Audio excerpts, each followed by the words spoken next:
যদি আল্লাহর কাছে হাত পেতে দেয়, কিছু চায়, সম্মিলিত ভাবে আল্লাহর উপর হক হয়ে যায়। তারা যা চায় আল্লাহ তাদের হাতে তা দিয়ে। থাক, জোয়ান মানুষ পা ব্যথা হয়ে গেছে, ব্যথা হয়েছে যে জিন্সের প্যান্ট পড়ছে, টাইট হয়ে গেছে।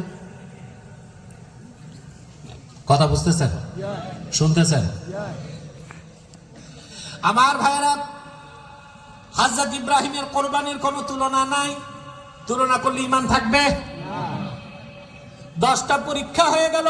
আল্লাহ ডেকে বললেন, ইব্রাহিম, সব পরীক্ষায় তুমি সফল, এবার পুরস্কার দিব। আমি নির্দেশ করছি, তুমি আর তোমার ছেলে ইসমাইল মিলে আমার ঘর কাবার নির্মাণ শুরু করে দাও। এবার আসেন, আওয়াব কিভাবে হতে হয়। সুবহানাল্লাহ। হযরত ইব্রাহিম 10টা পরীক্ষা দিলেন আল্লাহর জন্য। আল্লাহর হুকুমে আল্লাহর ঘর কাবা বানালেন। নির্মাণ শেষে পিতা পুত্র দুইজন কাবার সামনে কাঙ্গালের মতো 2 হাত পেতে আল্লাহর কাছে কান্না শুরু করে দিছে। কোরআন শরীফে আল্লাহ বলেন, আল বিদায়া ওয়ান নিহায়া কিতাবের মধ্যে ইবনে কাসির উল্লেখ করেছেন, কাবাগর নির্মাণের পরে ইব্রাহিম ও তার পুত্র ইসমাইল দনজন পয়গম্বর ছিলেন। দনজন কাবার সামনে দাঁড়ায় আল্লাহর কাছে কান্না করে বলতে লাগলেন, রাব্বানা তাকাব্বাল মিন্না ইন্নাকা আনতাস সামিউল আলিম ওয়া তুব আলাইনা ইন্নাকা আনতাত তাওয়াবুর রহিম।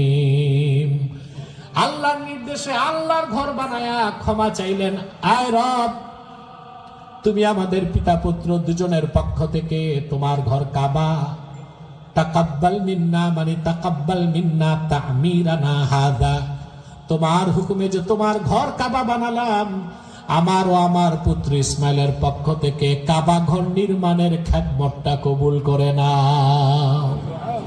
ওয়াতুবা আলাইনা, আর আমাদের দুজনকে মাফ করে দাও।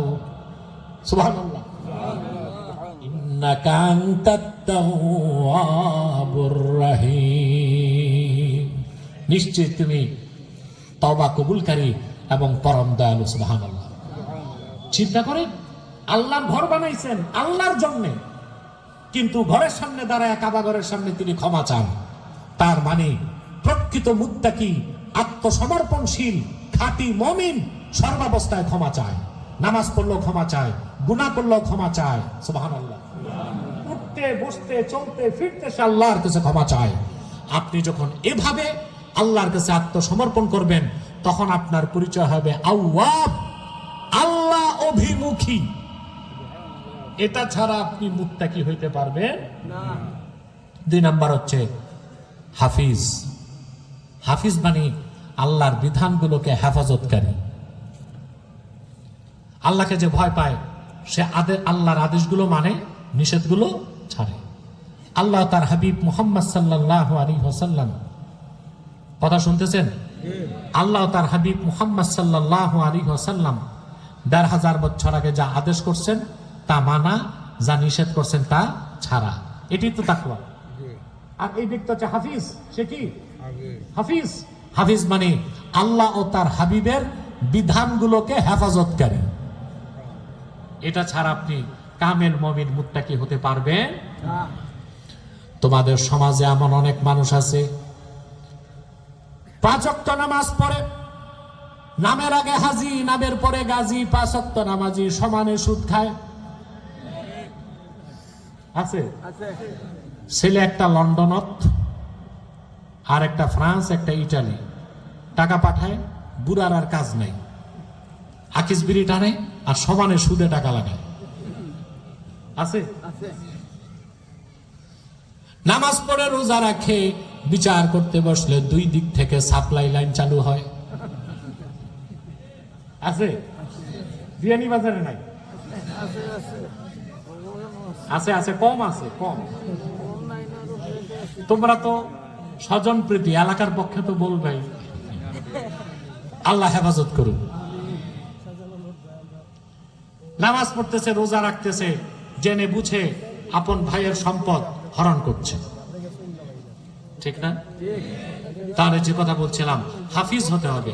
হাফিজ মানে আল্লাহ তার হাবিব মুহাম্মদ সাল্লাল্লাহু আলাইহি ওয়াসাল্লাম ১,৫০০ বছর আগে যে আহকামাত দিয়েছেন, যে বিধানগুলো দিয়েছেন, ওইটাই শরীয়তের বিধান, দ্বীন ইসলামের আহকাম।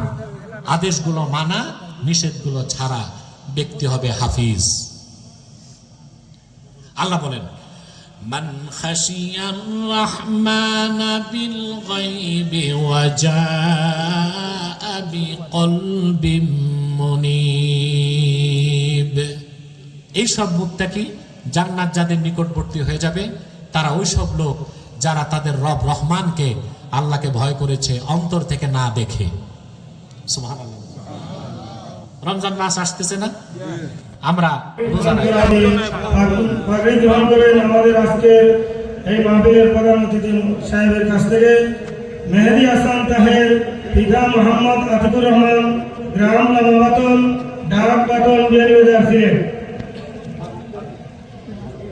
দ্বিতীয় পাখি প্রদান করবেন তাইবুল ইসলাম মারজান, পিতা হাবিব মোহাম্মদ তাইবুল ইসলাম, গ্রাম বড়ই আই, ডাক চারভাই, বিয়ানীবাজার ছিলেন। 3 নম্বর জুবের আহমদ, পিতা মোহাম্মদ সেলিমউদ্দিন, গ্রাম কুড়াগ্রাম, ডাক বিয়ানীবাজার ছিলেন। চতুর্থ জন হচ্ছেন তাহমিদুর রহমান দিভাগ, পিতা মোহাম্মদ হেলালুদ্দিন, গ্রাম দেবারাই হলিমপুর, ডাক হাসিরগঞ্জ বাজার, বিয়ানীবাজার ছিলেন। এই 4 জনকে আমাদের মাদ্রাসা পরিচালনা কমিটির পক্ষ থেকে 4 জন ছাত্রকে তাকমিল বিভাগে এই সম্পন্ন করেছেন আমাদের মাদ্রাসা থেকে।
Gracias.